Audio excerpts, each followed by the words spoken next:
गुरुर्ब्रह्मा गुरुर्विष्णुः गुरुर्देवो महेश्वरः गुरुः साक्षात् परं ब्रह्म तस्मै श्री गुरवे नमः। व्यासं वसिष्ठनप्तारं शक्तेः पौत्रमकल्मषम् पराशरात्मजं वन्दे सुखतातं तपोनिधिम् शुक्लाम्बरधरं विष्णुं शशिवर्णं चतुर्भुजं प्रसन्नवदनं ध्यायेत् सर्वविघ्नोपशान्तये। अगज आनन पद्मार्कं गजाननमहर्निशम् अनेकदं तं भक्तानाम् एकदन्तमुपास्महे। वक्रतुण्डमहाकाय कोटिसूर्यसमप्रभा निर्विघ्नं कुरु मे देवा सर्वकार्येषु सर्वदा। सरस्वती नमस्तुभ्यं वरदे कामरूपिणी वेद्यारम्भं करिष्यामि सिद्धिर्भवतु मे सदा।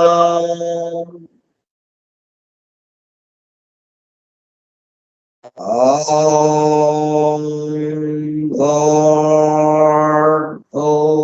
स्वः ॐ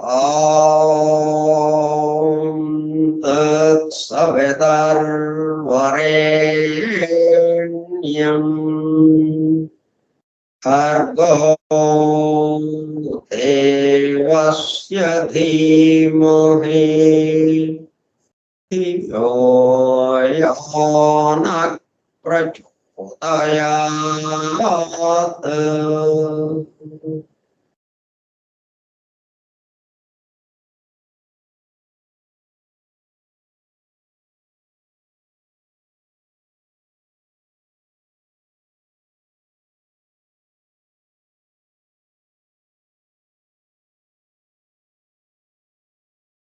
वासुदेव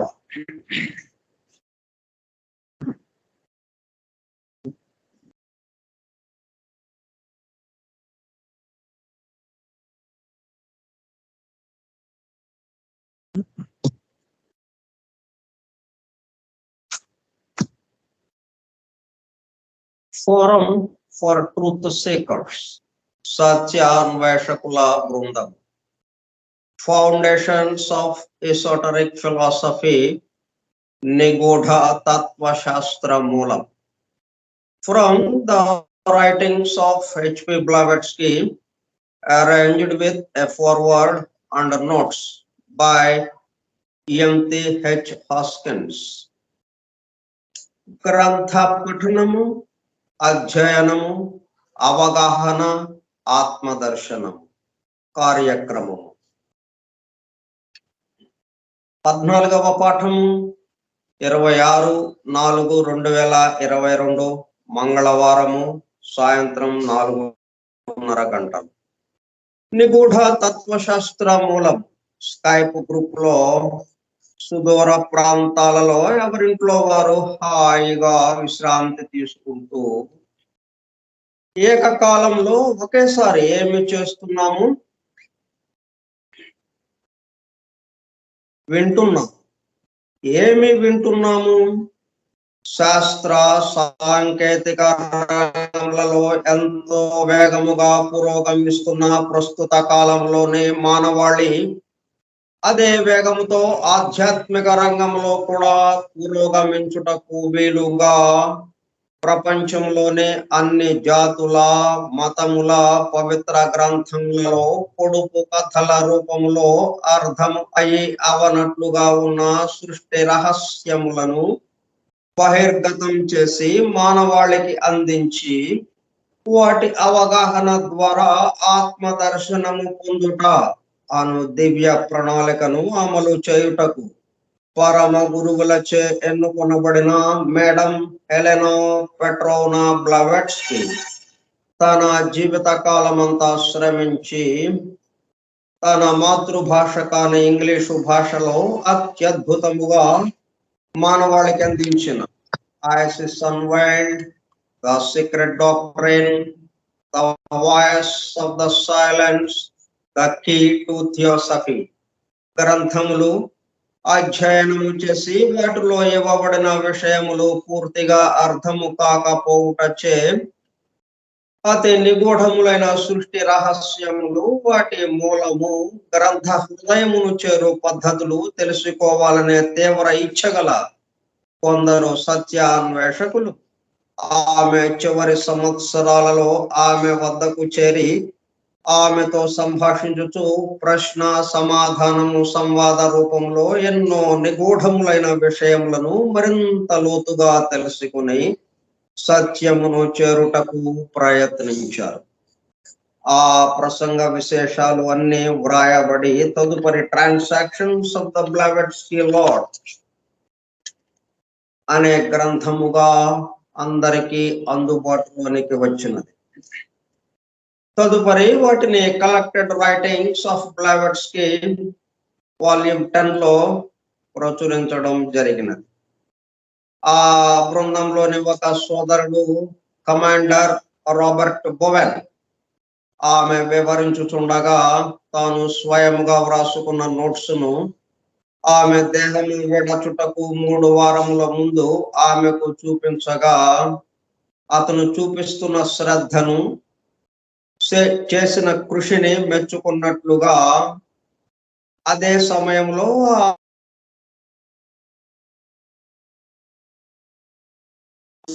ఒక చిరునవ్వు నవ్వాను.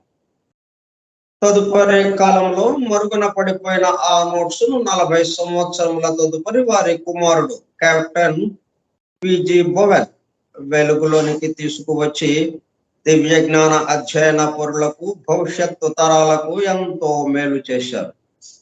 ప్రథమముగా 1932 సంవత్సరంలో థియోసఫీ ఇన్ ఐర్లాండ్ మ్యాగజైన్ లో ప్రచురింపబడినది.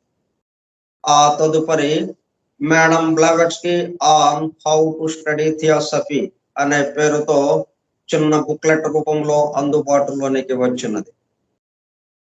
అపార జ్ఞాన సంపదతో అలరారుతున్న గ్రంథ సముదాయంలో అందించబడిన విషయముల మొత్తమునకు అసలు మూలము ఏమిటి అనే విషయము ఆకలింపు చేసుకున్నటకు ఆ గ్రంథములలోనే అక్కడక్కడ నెంబర్డ్ స్టేట్మెంట్స్ అండ్ ప్రిన్సిపల్స్ ఉదాహరించబడినవని వాటి ద్వారా మూలం వద్దకు చేరుకోవచ్చునని మేడం బ్లావెట్స్కి తెలిపినారు. దానికి అనుగుణముగానే ఇంగ్లాండ్కు చెందిన EMTH హాస్కిన్స్ అను నామే ఆ నెంబర్డ్ స్టేట్మెంట్స్ అండ్ ప్రిన్సిపల్స్ ను ప్రధానముగా ద సీక్రెట్ డాక్ట్రైన్ నుండి 7 ముఖ్య అంశములను, ఐసిస్ అన్వైల్డ్ నుండి 10 సంక్షిప్త అంశములను సేకరించి ప్రతి దానికి తాను స్వయంగా వ్రాసుకున్న వ్యాఖ్యను జత చేస్తూ foundations of esoteric philosophy from the writings of HP Blavatsky అను పేరుతో గ్రంథముగా కూర్పు చేయడం జరిగినది. వాటితో పాటు కమాండర్ రాబర్ట్ బోవెన్ వ్రాసి బ్లావెట్స్కి ఆమోదము పొందిన నోట్స్ ను అనుబంధము ఏగా గ్రంథము చివర చేర్చడం జరిగినది. చివరగా గ్లాసరీ పారిభాషిక పదకోశము అనుబంధము బిగా చేర్చబడినది. ఈ విధముగా దివ్య జ్ఞానమును అధ్యయనము చేయు పద్ధతులు, వాటి ద్వారా మూలమునకు చేరి అనగా సత్యమును చేరి సత్య స్వరూపముగా మారుటకు కావలసిన సూచనలను తెలుపుతున్న గ్రంథరాజమును పఠిస్తూ అధ్యయనము చేయుచుండగా అత్యంత శ్రద్ధాసక్తులతో మేడం హెలెనా పెట్రోనా బ్లావెట్స్కి చెప్పుచుండగా ఆమె చుట్టూ చేరిన సత్యాన్వేషకుల బృందము వలె చెవియొగ్గి వినుచున్న అనగా ఒళ్ళంతా చెవులు చేసుకుని వినుచున్న ప్రియ సత్యాన్వేషక సోదర శ్రోతలకు నమస్కారము.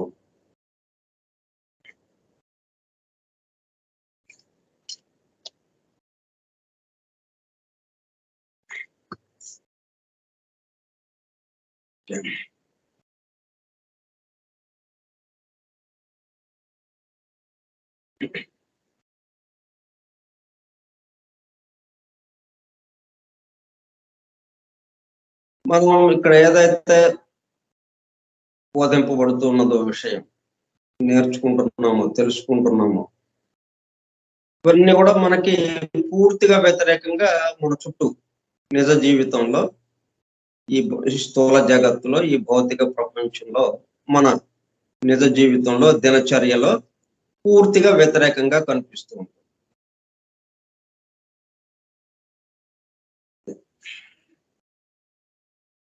అందువల్ల ఇప్పుడు ఈ చెప్తున్న విషయం అంతా కూడా మన దగ్గరికి వస్తున్నట్టు ఉంటుంది, మరలా దాన్ని ఒక పక్కకి పెట్టేసినట్టుగాను అనిపిస్తూ ఉంటుంది.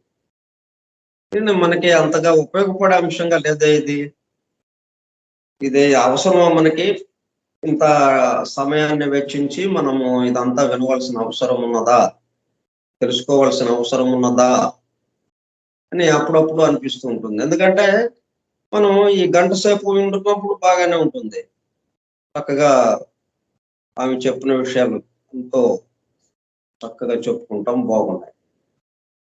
మరలా బయటకు రాగానే వీటి నుంచి ఇంట్లో నుంచే మొదలవుతుంది, కుటుంబ సభ్యులతో చుట్టూ ఉన్న వాళ్ళతో కొంత పూర్తిగా వ్యతిరేకంగా ఎట్లా దీన్ని సమన్వయం చేసుకోవాలి? అందుకని మనం ఏం చేద్దామంటే మొట్టమొదటిగా దీన్ని మొత్తం ఈ గ్రంథంలో ఏమేమి విషయాలైతే ఏమేమి సూచనలు అయితే ఆమె ప్రేమపూర్వక సూచనలు ఏమేమైతే మనకు చేసినదో ఆ విషయాలన్నీ ముందు విందాం, అవన్నీ మనసులో ముద్రించుకుందాం. ఐడియా అంటే అది మనసులో ముద్రించుకుందాం. అప్పుడు బయలుదేరదాం. మనం ఇక్కడ పూర్తి కాకుండా ఇవాళ చెప్పిన విషయము, నిన్న చెప్పిన విషయము, మొన్న చెప్పిన విషయము వీటితో మళ్ళీ నిజ జీవితంలోకి వచ్చేసి దాన్ని అప్లై చేద్దాము, దాన్ని ఆచరణలోనికి తీసుకొద్దాం అని అంటే కొంచెం ఇబ్బందులు ఎదురవుతాయి.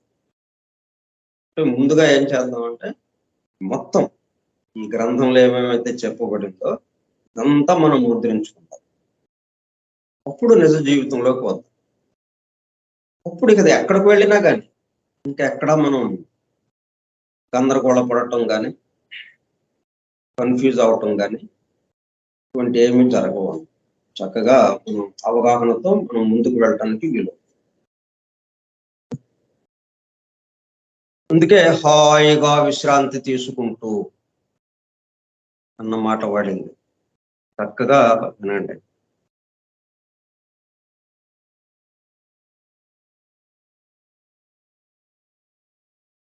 ఎందుకంటే మనం ఎంత ఏదో క్యాజువల్ గా ఏదో అలాగా ఇంట్లో కూర్చున్నాం, ఎక్కడో బయట నుంచి ఒక చిన్న పాట ఏదో ఎవరో పక్కింట్లోనో అవతల ఎక్కడో మైక్లో నుంచి పాట వినిపిస్తూ ఉంది. అది ఎవరో పెట్టుకున్నారు కార్యక్రమం, అది మనకి సంబంధం లేదు. ఎవరో ఏదో చేసుకుంటున్నారు. మనం ఇక్కడ ఖాళీగా హాయిగా విశ్రాంతిగా అలా కూర్చున్నాం. అది అలా చెవులకి తాకుతూ ఉంటాం. ఎందుకంటే మనం దానికోసం ఏమీ అనుకోలేదు. వాళ్ళు కూడా మనకి వినిపించాలని వాళ్ళు అనుకోలేదు. వాళ్ళేదో వాళ్ళ కార్యక్రమం పెట్టుకున్నారు. వాళ్ళు ఆ 10 మంది కోసం ఎవరి కోసం ఆ పక్కన ఎక్కడో వాళ్ళు పెట్టుకున్నారు. మనం అనే ఉద్దేశం అసలు వాళ్ళకి లేదు. అట్లాగే మనం ఈ కార్యక్రమం వినాలి జాగ్రత్తగా అని మనకి లేదు. యాదాలాపంగా ఏదో అలా వినిపిస్తూ ఉంది, విన్నాం అంతే. ఆ పద్ధతిలో ఇప్పుడేమవుతుంది, ఎంతో రసాస్వాదనలాగా ఎంతో అనుభూతిగా వెళ్ళిపోతుంది. అంటే ఎక్కడ మనకి టెన్షన్ లేదు. ఇక మనకి వినిపించేవాడికి టెన్షన్ లేదు, మనం వినేవాడికి టెన్షన్. ఆ పద్ధతిలో వినాలి. అందుకే హాయిగా విశ్రాంతి తీసుకుంటాం. ఏదో పెట్టుకున్నాం మనం, ఏదో ఎవరో వాళ్ళు మాట్లాడుకుంటున్నారు, ఆయన ఏదో మాట్లాడుతున్నాడు, ఒక చెవి ఇటేద్దాం, ఏముంది ఖాళీగానే ఉన్నాగా అన్నట్టుగా అనమాట. ఏదో బాగా నేర్చుకోవాలి అని చెప్పి గట్టిగా కూర్చుని చాలా జాగ్రత్తగా వినాలి, ప్రతి అక్షరము వినాలి, బాగా అర్థం చేసుకోవాలి అని అలా గట్టిగా కూర్చున్నాం అనుకోండి, జారిపోతుంది అది.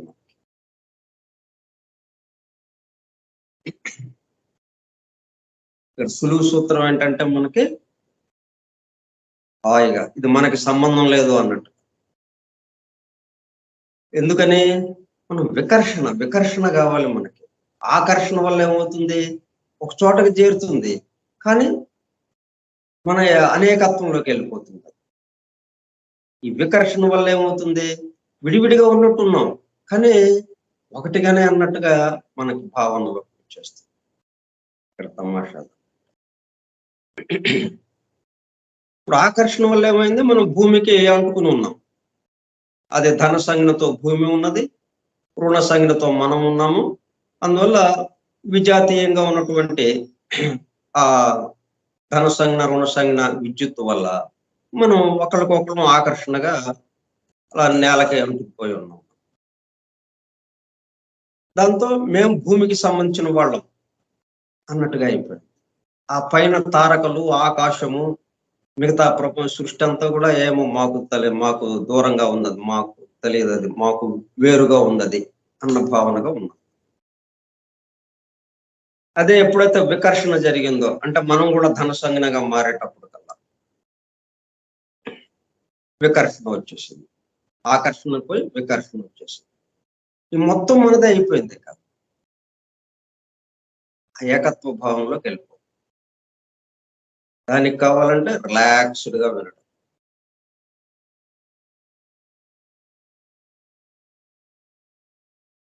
మూడు ప్రధానమైనటువంటి ముఖ్యమైనటువంటి ఆలోచన విధానం, ఆలోచనల అభిప్రాయాలు, 4 బేసిక్ ఐడియాస్ ని గురించి మనం తెలుసుకుంటున్నాం. మొదటిది ఉన్నదంతా ఒకటే అనేది మనం ఇప్పటి వరకు చూసాం.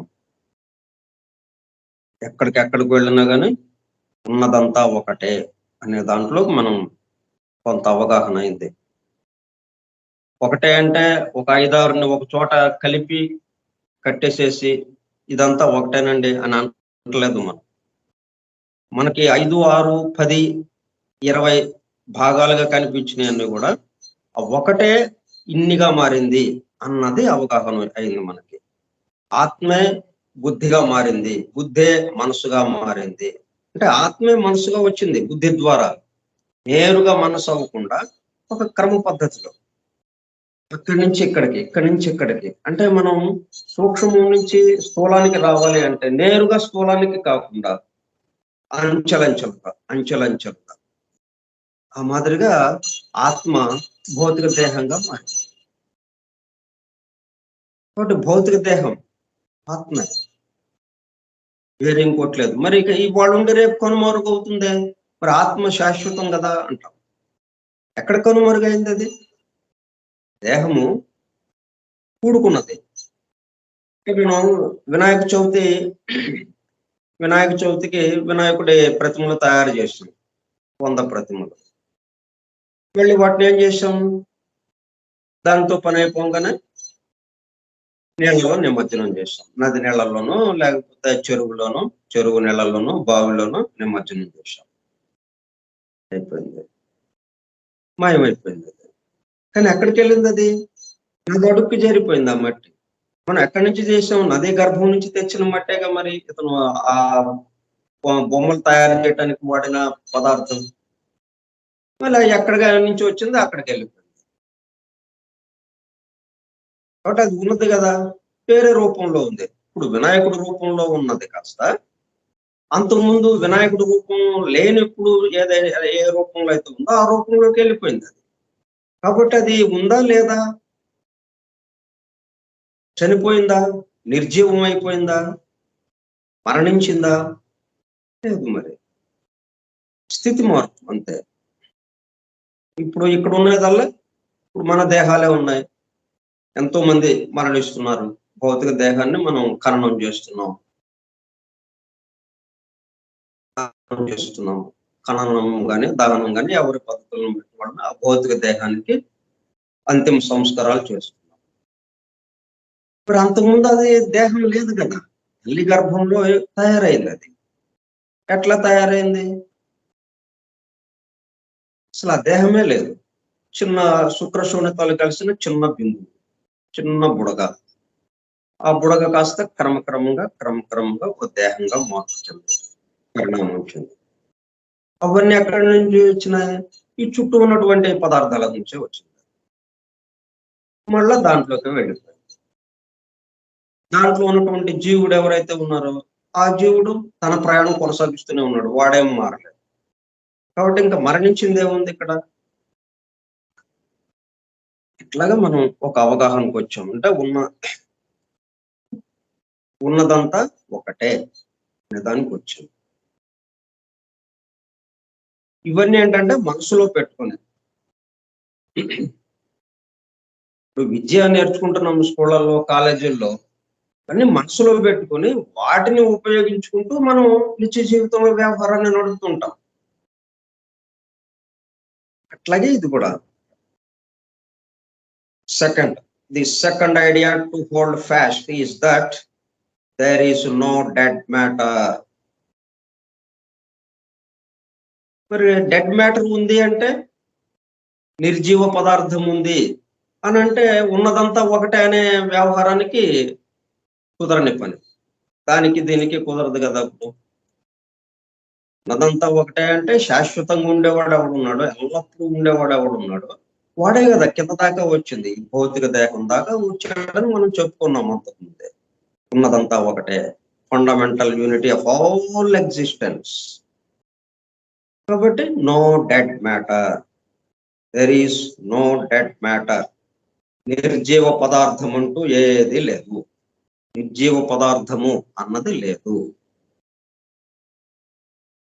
మనం బాహ్యంగా చూసేటప్పుడు మనం ఇప్పటి వరకు మన చుట్టూ మన కళ్ళ ముందు తిరిగినటువంటి వాళ్ళు అది అలాగా కదలకుండా ఉండిపోయింది అదే.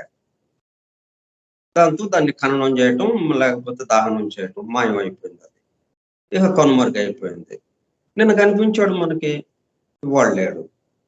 అంటే ఇంకా మరి అది నిర్జీవం కదా, ఇక జీవం లేనే ఇది కదా, మరణించిన ఇది కదా అని అనుకోవచ్చు మనం. మరి కొన్ని కొంతకాలం ఉండి కొంతకాలం కనుమరుగైపోతున్నాయి, ఉండటం లేదు. కాబట్టి డెడ్ మ్యాటర్ ఉంది కదా అని మనకు అనిపిస్తూ ఉంటుంది మామూలుగా. కానీ ఇవన్నీ మరి ఎవరు చేస్తున్నారు, ఎవరు ఎట్లాగా అయింది, ఇవన్నీ ఎట్లా వచ్చింది? ఈ స్థూలానికి, ఈ భౌతికంగా మనకి మన పంచేంద్రియాలకు అందేటటువంటివి సమస్తం కూడా ఇవన్నీ ఎక్కడి నుంచి వచ్చినాయి? ఎప్పుడు ఎల్లప్పుడూ ఉండేవాడు ఎవడున్నాడో వాడే ఇన్ని రూపాలుగా మారాడు, ఒకడే అనేకమయ్యాడు అనేది మనకి అంతకుముందు అర్థమైంది, అవగాహనకు వచ్చింది. కాబట్టి వాడే ఎక్కడ ఉన్నాడు కాబట్టి స్థితి మార్పు, దానివల్ల ఏంటి, ఇవాళ ఉంటుంది రేపు కనుమరుగైపోతుంది. కానీ ఇక్కడెక్కడే ఉంటుంది, ఈ స్పేస్ లోనే, ఈ చోటులోనే. ఈ చోట్లో నుంచే ఎట్లాగైతే రెండో జీవ ప్రసారం వచ్చే నాటికి రూపాలు లేవు, మొదటి జీవ ప్రసారము వచ్చినప్పటికీ లోకాలు మాత్రమే ఏర్పడి ఉన్నాయి. 7 లోకాలుగా ఏర్పడి ఆయా లోకాలకి సంబంధించిన అణువులతో అవన్నీ ఆ లోకాలు అలాగా ఏర్పడి ఉన్నాయి, రూపాలు లేవు అక్కడ. ఇప్పుడు రెండో జీవ ప్రసారం వచ్చినప్పుడు ఆ అనేకమైనటువంటి రూపాలను అది తీసుకొచ్చింది. ఎక్కడి నుంచి తెచ్చింది? ఆ రూపాలను ఎలా తయారు చేసింది? అణువులతోనే. ఆ లోకానికి సంబంధించినటువంటి మూల అణువులు ఏవైతే ఉన్నాయో ఆ మూల అణువులతోనే వాటిని, ఆ రూపాలని తయారు చేసింది. రూపాలని తయారు చేసి దానికి చైతన్యంగా తానే, చైతన్యము తానే, రూపాలు మొదటి జీవ ప్రసారానికి సంబంధించినటువంటి అణువులు ఏవైతే ఉన్నాయో ఆ అణువులతో తయారు చేయాలి. ఇట్లా జరిగిందన్నమాట. కాబట్టి నో డెడ్ మ్యాటర్. కాబట్టి మరణం గురించి మనకి ఖచ్చితమైన అవగాహన. Every last atom is alive. Every last atom is alive. ప్రతి అణువు, అణువణువు జీవంతో నిండి ఉన్నది, జీవముతో నిండి ఉన్నది. ఇప్పుడు దేహం అంత ముందు వరకు కదిలింది, ఇప్పుడు కదలలేదు. దేహం మార్పు జరుగుతూనే ఉంది. ఎందుకంటే దేహము అణువులతో కూడుకున్నది, అణువులన్నీ కూడా జీవంతో ఉన్నది, ఆ చైతన్యంతో ఉన్నది. కాబట్టి మనం అప్పటి వరకు ఏంటి, ఆ లోపల ఉన్న జీవాత్మకి సంబంధించి దాని యొక్క ఆజ్ఞలని పరిపాలిస్తూ దానికి పనిముట్టుగా అప్పటి వరకు ఆ దేహం ఉంది. ఎప్పుడైతే జీవాత్మ తనకు వచ్చిన పని పూర్తి అయిపోయింది, ఇక వెళ్ళిపోతున్నాం అనేసి ఆ దేహాన్ని వదిలేసి వెళ్ళిపోయాడు, ఇంకా దేహము అలాగ ఉండిపోయింది. ఇక క్రమక్రమంగా అది నాశనం కాబడింది, అంటే అది అదృశ్యం అవడానికి కావాల్సిన ఏర్పాట్లు జరిగినాయి. అప్పుడు ఎక్కడి నుంచి వచ్చినాయో ఈలో భూలోకానికి సంబంధించినటువంటి పంచభూతాలు ఏదైతే ఉన్నాయో, నీరు, నిప్పు, మట్టి, ఇట్లా ఇవన్నీ ఏవైతే ఉన్నాయో వీటి నుంచే కదా అది తయారైంది. వాటిల్లోకి అది వెళ్ళిపోయింది అంతే. మొత్తం ఆయా మనకి 5 ఎలిమెంట్స్ అని మనం ఏదైతే చెప్తామో ఆయా వాటిల్లోకి 5 పంచభూతాల్లోకి కలిసిపోయింది. అంటే పంచభూతాల్లో ఇప్పుడు అంతకుముందు ఈ దేహం లేదు.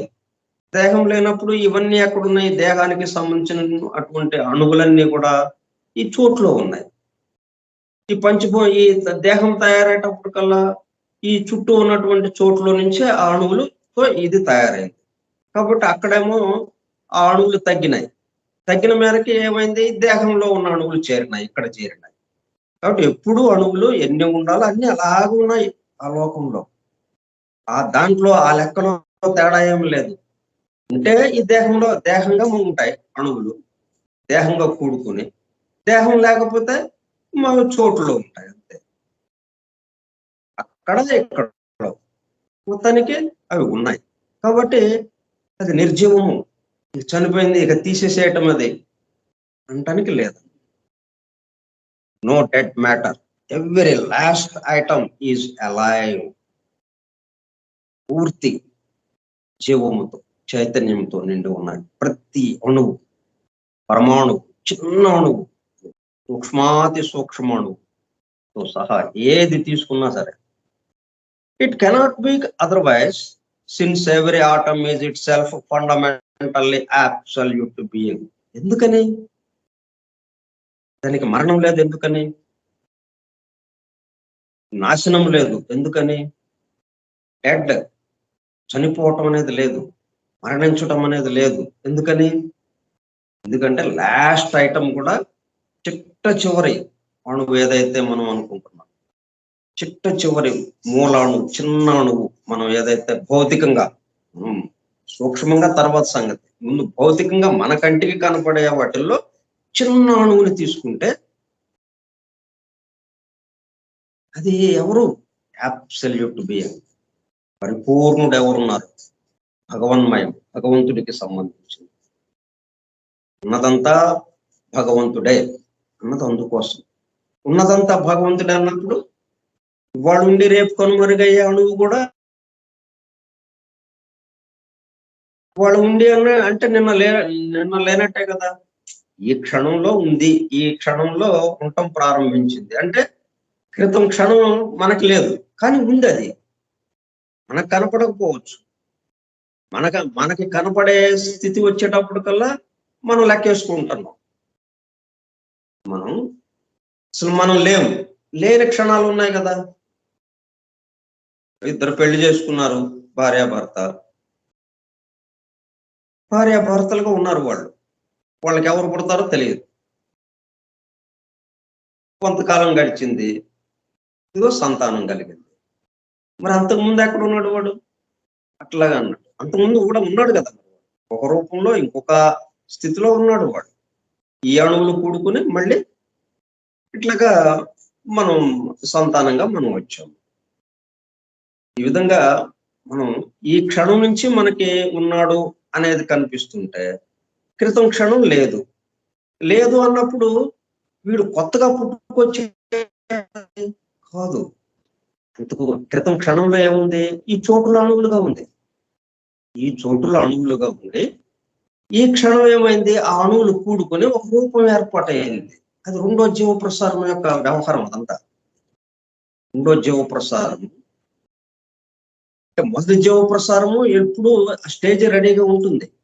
స్టేజ్ రెడీగా ఉంటే నాటకం వేయడానికి ఆ తెర సిద్ధంగా ఉంటుంది. ఎప్పుడు ఆ తెర మీద సినిమా రావాలన్నా, లేకపోతే ఒక నాటకం వేయటానికి ఏదైనా స్టేజీ కావాలి. ఆ స్టేజీ ఎప్పుడు ఉంటుంది. ఆ మొదటి ప్రసారానికి సంబంధించినటువంటి, మొదటి జీవ ప్రసారానికి సంబంధించిన లోకాలు ఎప్పుడు సిద్ధంగా ఉంటాయి.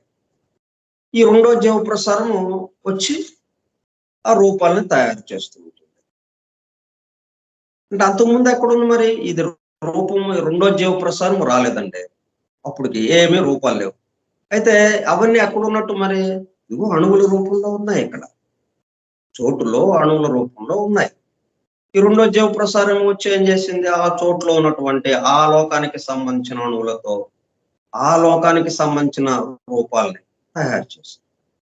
భూలోకానికి వచ్చినప్పటికీ ఈ భూలోకానికి సంబంధించినటువంటి మన దేహాలు తయారవడానికి ఏది పదార్థం? చుట్టూ ఉన్న చోట్లో ఉన్నటువంటి అణువులు ఎట్లాగా ఉన్నాయి? ఆకాశ, వాయు, అగ్ని, జలము, పృథివీ, ఇట్లా 4 స్థితుల్లో. Solid, liquid, gas, solid, liquid, gas,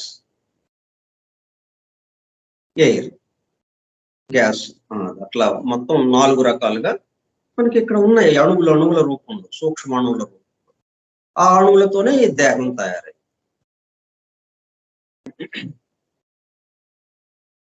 అంతకుముందేమో ఈ చోట్ల అణువుల రూపంలో ఉన్నాయి. దేహం తయారయ్యటం అణువులన్నీ కూడుకుని ఒక దేహం తయారైంది. దేహం తయారైన తర్వాత మనకి దేహం అనే రూపంలో మనకు కనిపిస్తుంది. మరలా దేహము ఆగిపోయింది, కదలకుండా ఉంది. అంటే ఇది దేహం కదలటానికి కారణం ఏమైంది? ఆ జీవాత్మ లోపలికి రావడం వల్ల. మూడో జీవ ప్రసారానికి సంబంధించినటువంటి జీవాత్మ ఈ భౌతిక దేహంలో చేరటం వల్ల అది కదలటం ప్రారంభించింది. అది మళ్ళీ వాడు ఖాళీ చేసేటప్పుడు కల్లా వచ్చినోడే ఎల్లకాలం ఉండడు కదా. మన ఇంటికి ఎవరో వచ్చారు, కాసేపు కూర్చుంటారు, మాట్లాడతారు, వెళ్ళిపోతారు, పని అయిపోగానే వెళ్ళిపోతారు. అట్లాగే వాడు వచ్చాడు జీవాత్మ, ఈ భౌతిక దేహంలోకి వచ్చాడు. వచ్చిన తర్వాత దీంతో కొంతకాలం పనిచేశాడు. ఈ భౌతిక దేహానికి సంబంధించినటువంటి అణువుల్ని, అంటే భౌతిక అణువులుగా ఉన్నటువంటి వీటిని కొంత మెరుగ్గా పరిపూర్ణంగా చేయటానికి, ఎందుకంటే అసంపూర్ణంగా ఉన్నాయి ఇవన్నీ, పరిపూర్ణం చేసి, అంటే భూలోక అణువులుగా ఉన్నటువంటి వీటిని ఆత్మస్థాయి అణువులుగా మార్పు చేయాలి. అది ఇక్కడ ఉన్న కర్తవ్యం. వీటన్నిటిని ఆత్మస్థాయి అణువులుగా తయారు చేయాలి. అది చేసి వెళ్ళిపోయేటప్పుడు కల్లా ఈ దేహంతో పని అయిపోయింది. దాంతో దేహముగా కూడుకున్నటువంటి అణువులన్నీ ఏమైనా ఎక్కడ నుంచి వచ్చినాయో అక్కడికి ఆయా స్థానాల్లోకి వెళ్ళిపోయినాయి. సాలిడ్ లోకి వెళ్ళిపోయింది, ఈ చోట్లో ఉన్న సాలిడ్ లోకి. లిక్విడ్ కి సంబంధించిన అణువులన్నీ ఈ చోట్లో ఉన్న లిక్విడ్ దాంట్లోకి వెళ్ళిపోయింది. ఎయిర్ సంబంధించింది ఆ ఎయిర్ లోకి వెళ్ళిపోయింది. ఫైర్ కి సంబంధించినవి ఆ ఫైర్ లోకి వెళ్ళిపోయింది. ఎక్కడికక్కడ సర్దుకున్నాయి. కాబట్టి ఇక్కడ కొత్తగా వచ్చింది లేదు, పోయింది లేదు, వచ్చింది లేదు, పోయింది లేదు. So there is no dead matter. ఉన్న అణువులన్నీ జీవముతో, చైతన్యముతో నిండి ఉన్నవి.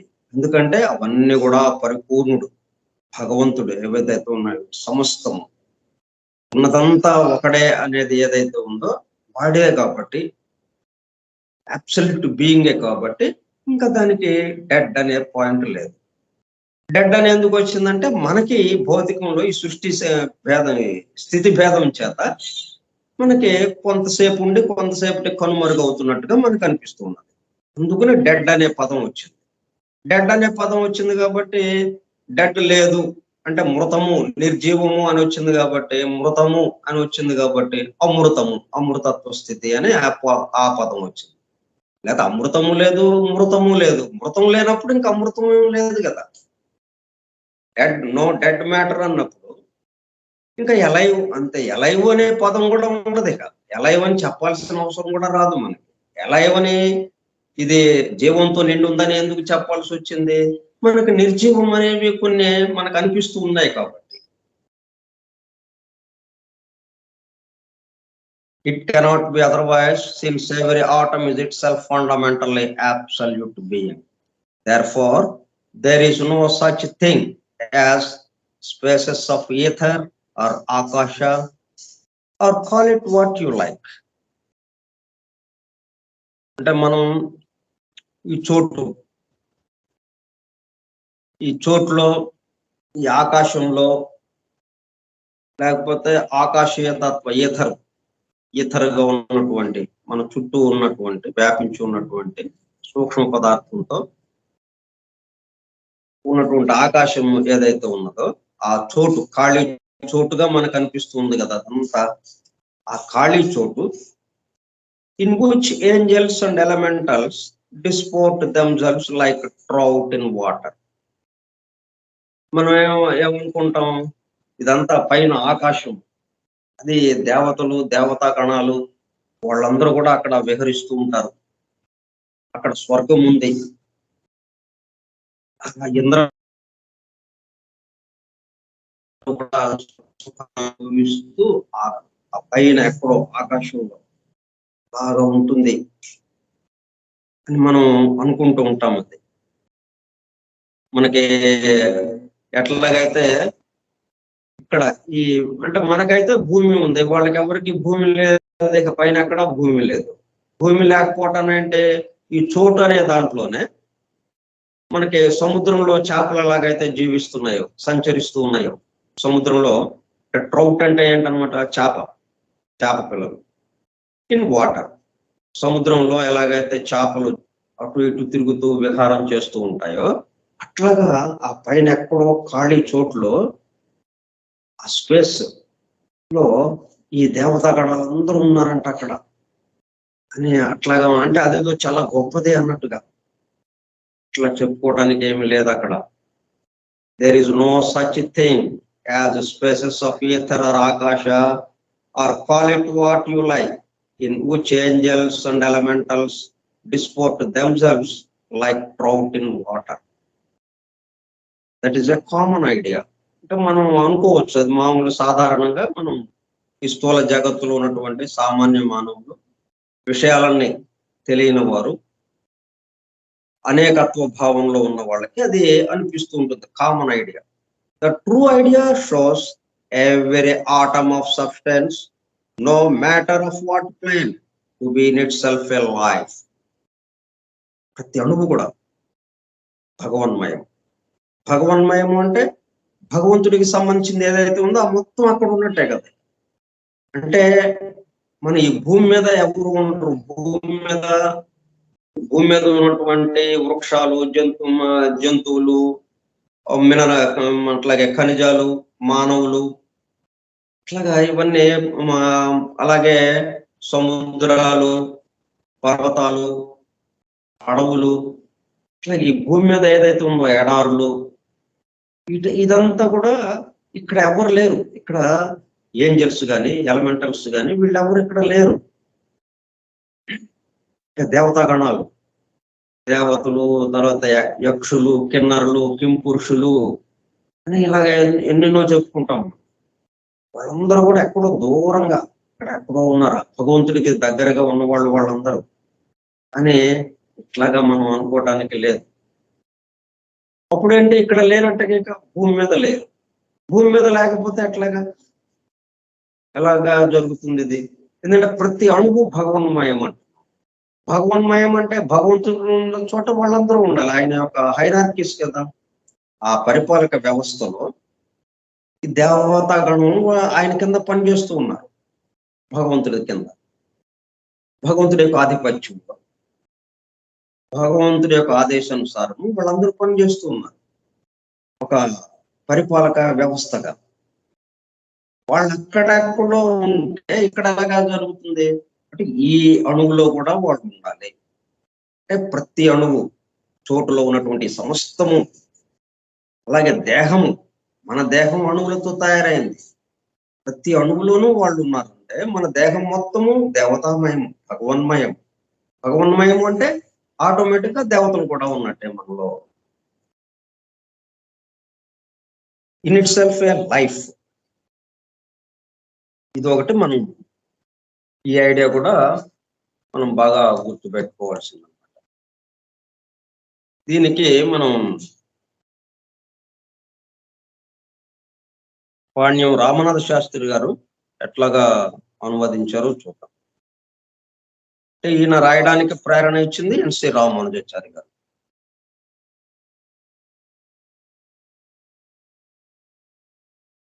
సృష్టిలో నిర్జీవ పదార్థం అంటూ ఏదీ లేదు.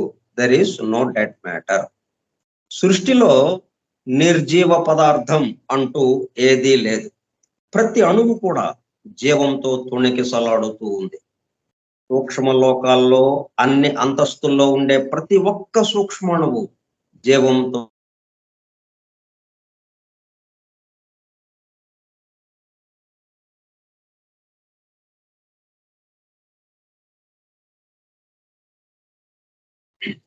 జీవంతో నిండి ఉన్నది. జీవంతో నిండి ఉన్నదంటే భగవన్మయం. భగవన్మయం అనేటప్పుడు కల్లా అక్కడ ఎవరున్నారు, ఇక్కడ కూడా ఆయన ఉంది. ఆయనే ఇక్కడ ఇట్లాగా ఇక్కడ అణువు ఎలాగో వచ్చింది, భౌతిక అణువు. భౌతిక అణువులతో మనం తయారు చేయబడ్డాం, మన దేహం తయారు చేయబడింది. మన దేహం తయారు చేయడానికి కానీ చేపట్టడానికి కానీ ఈ భూమి మీద ఉన్నటువంటి సమస్త రూపాలు వేటితో తయారు చేయబడిన ఈ భూలోకానికి సంబంధించినటువంటి అణువులతో తయారు చేయబడ్డాయి. ఈ భూలోకానికి సంబంధించి ఎన్ని ఉన్నాయి? మళ్ళీ 7 ఉన్నాయి కదా. మనకి 7 లోకాలు అనుకుంటున్నాం కదా. ఆత్మ దగ్గర నుంచి, ఆ బ్రహ్మలోకం నుంచి భూలోకం దాకా మనం వరుసగా లెక్కేసుకుంటే 7 లోకాలు వస్తాయి. ఆ 7 లోకాలకి మళ్ళీ భూలోకానికి సంబంధించి ఆ 7 ఉపలోకాలు. ఇక్కడ బ్రహ్మలోకానికి సంబంధించినటువంటి స్థూలం, అట్లాగే మిగతా లోకాలకు సంబంధించినటువంటి స్థూలం, అన్ని కూడా 7 ఉపవిభాగాలుగా మనకి ఇక్కడ ఉన్నాయి ఈ భూలోకానికి సంబంధించి. అంటే ఈ 7 లోకాలతో 7 ఉపలోకాలకి సంబంధించినటువంటి పదార్థంతో తయారైనవి మనం ఇక్కడ ప్రతి అణువులోనూ ఉండగలం. ఎందుకంటే ఆత్మ కదా, మరి స్థూలంగా మారింది ఏది? ఆత్మ కదా. ఆత్మ బుద్ధిగా మారింది, బుద్ధి మనస్సుగా మారింది, మనస్సు ప్రాణశక్తిగా మారింది, ప్రాణశక్తి భౌతిక దేహంగా మారింది. ఇట్లా కదా ఒక వరుస వచ్చింది మనకి. అట్లాగే మరి ఆత్మ మన దగ్గర ఉంటే కదా, ఈ భూలోకంలో ఉంటేనే కదా మరి ఆత్మ ఇక్కడ తయారవడానికి. కాబట్టి ఈ భగవంతుడు గాని, లేకపోతే ఆ భగవంతుడికి సంబంధించిన దేవతాగణం గాని, వీళ్ళందరూ కూడా ఎక్కడో దూరంగా ఉంటారు, ఆ ఆకాశంలో ఎక్కడో చోట్లో. ఇక్కడ భూలోకానికి మనం ప్రార్థిస్తే గాని రారు అన్నట్టుగా మనకి కథలు ఉన్నాయి, ఒక అభిప్రాయాలు ఉన్నాయి అనేది. అది ఒక కామన్ ఐడియా, మళ్ళీ సామాన్య మానవులుగా మనం భావించుకునేటటువంటి ఆలోచనలు అవన్నీ, అభిప్రాయాలు. కానీ వాస్తవంగా ఉన్నదేంటి? ప్రతి అణువు బ్రహ్మ పదార్థమే, బ్రహ్మమే, భగవన్మయమే. భగవన్మయం అనేటప్పుడు కల్లా ఆయన ఒక్కడే ఉన్నాడు కదా, ఆయనతో పాటు మిగతా అన్నీ ఉన్నాయి. ఆ దేవతా గణాలు, ఈ పరిపాలక వ్యవస్థ మొత్తం ఉన్నట్టే మరి అక్కడ ఉంటేనే అది జీవంతో నిండి కదలిక ఉంటుంది, లేకపోతే లేదు కదా. ఈ విధంగా there is no dead matter, నిర్జీవ పదార్థం అనేది లేదు. ప్రతి అణువు కూడా జీవంతో తొణికిసలాడుతూ ఉంది, జీవంతో నిండి ఉన్నది. కాబట్టి అంటే భగవన్మయమే, ప్రతి అణువు భగవన్మయమే. ప్రతి అణువు సూక్ష్మాణువు మనకి భౌతిక కంటికి కనబడనివి కాదు, మన కంటికి కనబడుతూ చిన్న అణువు ఏదైతే ఉందో ఆ అణువుతో సహా ఆ అణువు కూడా భగవన్మయమే అన్నది.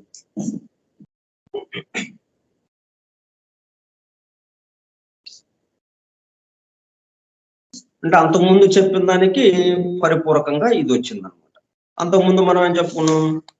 ఉన్నదంతా ఒకటే, ఒకడే ఇన్నిగా మారాడు. ఉన్నదంతా ఒకటే అంటే దాంట్లో మనం వెంటనే మనకేమి స్ఫురించాలి? వాడే వీడుగా ఈ దిగువకి వచ్చాడు, సూక్ష్మమే స్థూలముగా మారింది, ఆత్మే భౌతిక దేహంగా మారింది అన్నది మనకి అవగతం కావాలి. ఉన్నదంతా ఒకటే అంటే మనకి తెలిసేది కానీ తెలియబడేది సమస్తము, ఆ తెలుసుకునేవాడే తెలియబడేది. తెలుసుకునేవాడు ఎవడున్నాడు? మనలో తెలుసుకునేవాడు మనం కాదు కదా. మనం అనే నేను అని మనం ఈ దేహానికి పరిమితమై చెప్పుకునే నేను కాకుండా ఈ మొత్తానికి సంబంధించిన నేను ఉంది. ఆయన పేరు కూడా నేనే. భగవంతుడి పేరేంటి? నేను. కాకపోతే మనం వేరు వేరు పేర్లు పెట్టుకున్నాం. మహావిష్ణువు అని, యెహోవా అని, లేకపోతే అల్లాహ్ అని, రకరకాల పేర్లు పెట్టుకున్నాం. కానీ అసలు పేరేంటి? నేను. అంతే.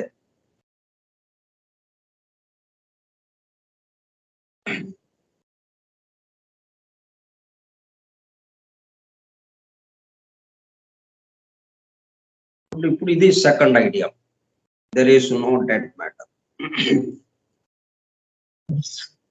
అంటే మనకి ఎందుకంటే డెడ్ మ్యాటర్ గా కనిపిస్తుంది కాబట్టి అక్కడ మనకి ఆ సందేహాన్ని తీర్చడం కోసం ఈ రెండో ఐడియా, బేసిక్ ఐడియాని ఇది చెప్పింది అనమాట.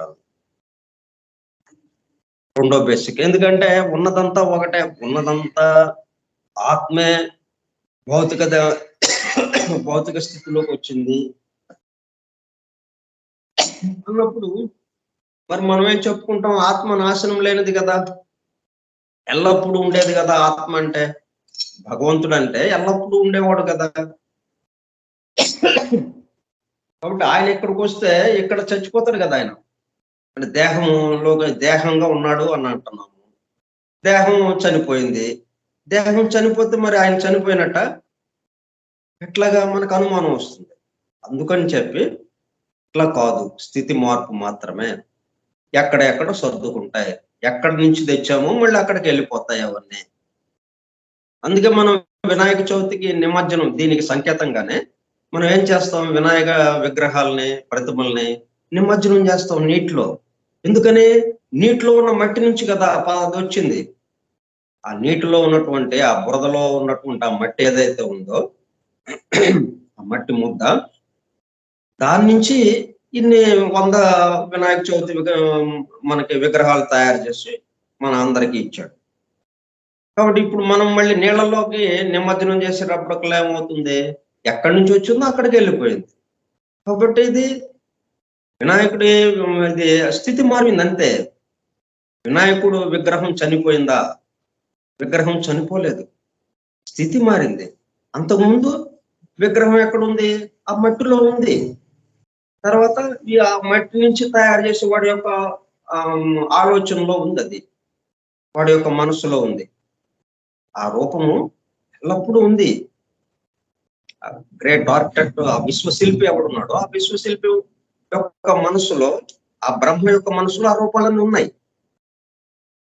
ఆ రూపాలకి భౌతికంగా మనకి కంటికి కనబడేటట్టుగా తీసుకొచ్చి మళ్ళీ ఆ సూక్ష్మంలోకి వెళ్ళిపోయింది. కాబట్టి లేకపోవడం అనేది లేదు.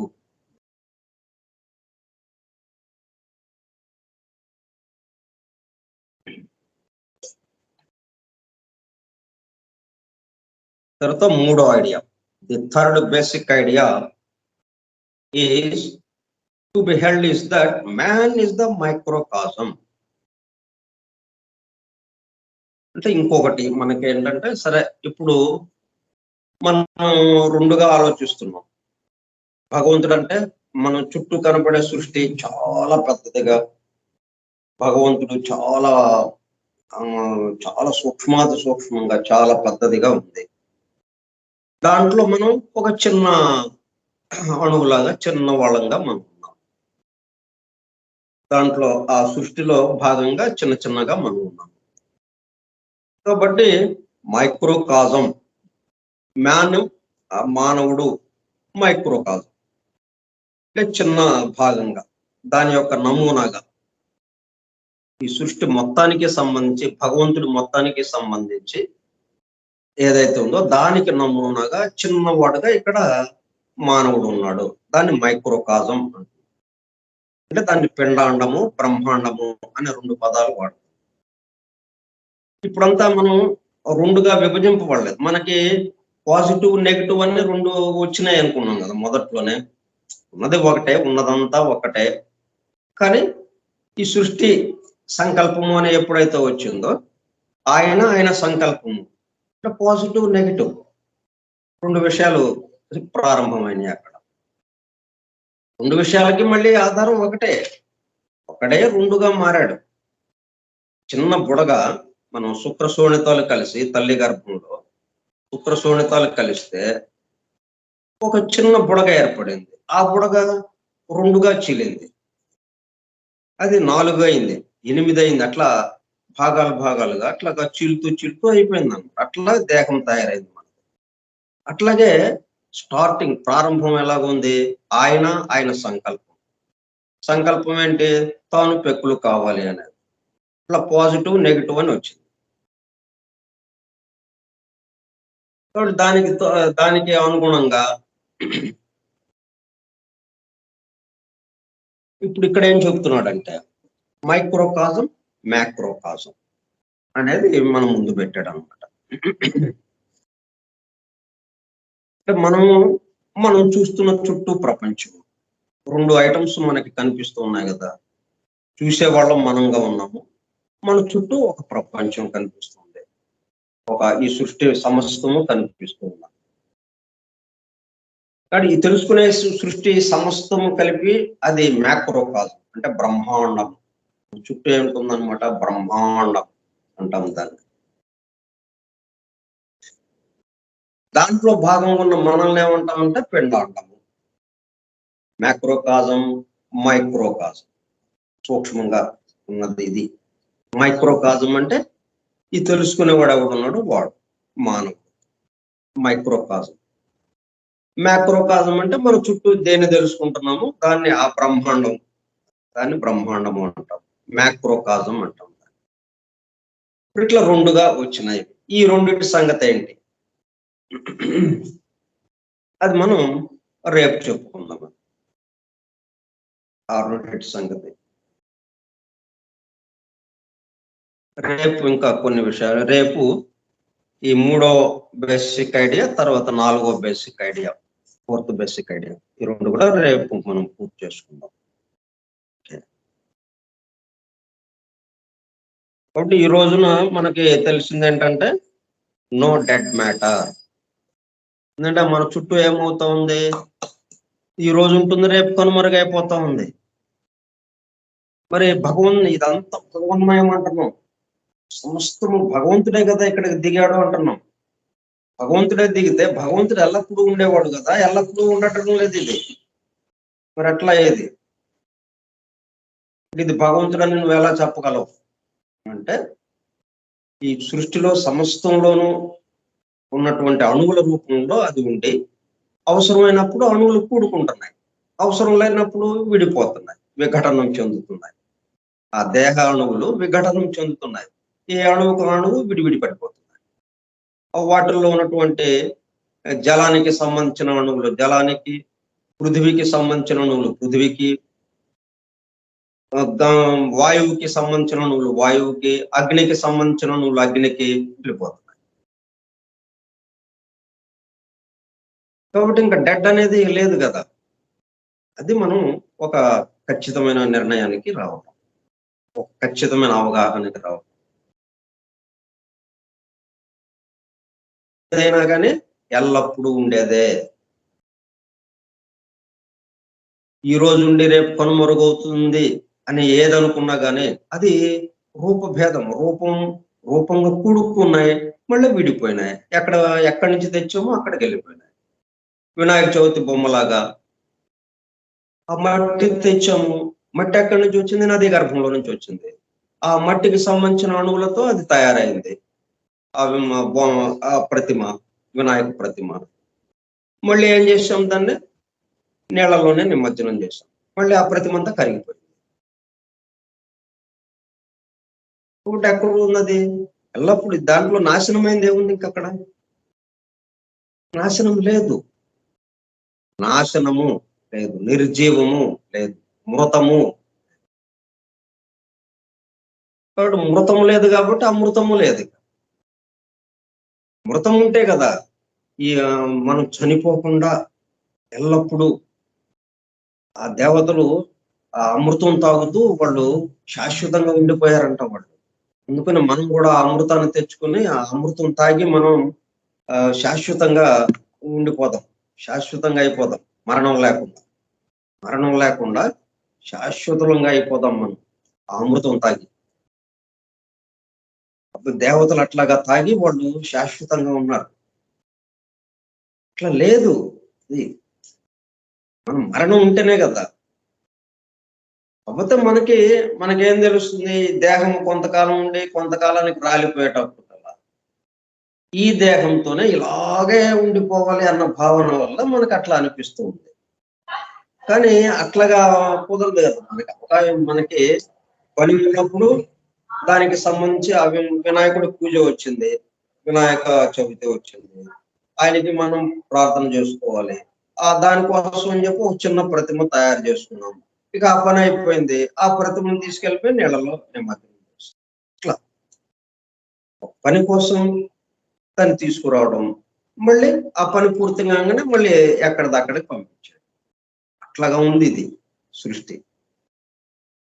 కాబట్టి శాశ్వతము ఈ దేహంతో ఇలాగ శాశ్వతము అనే పాయింట్కి అక్కర్లేదు.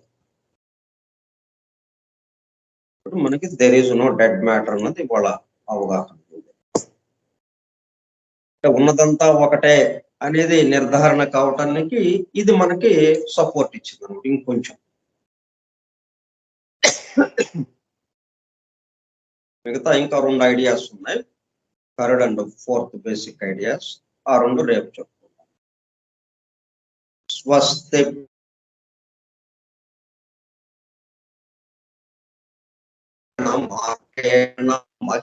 మహిషాః ఓ బ్రాహ్మణేభ్యః శుభమస్తు నిత్యం. లోకాః సమస్తాః సుఖినో భవంతు. లోకాః సమస్తాః సుఖినో భవంతు. లోకాః సమస్తాః సుఖినో భవంతు. ఓం శాంతి శాంతి శాంతి. ఓపికగా ఉన్నటువంటి సత్యాన్వేషక సోదర బృందమునకు ధన్యవాదములు.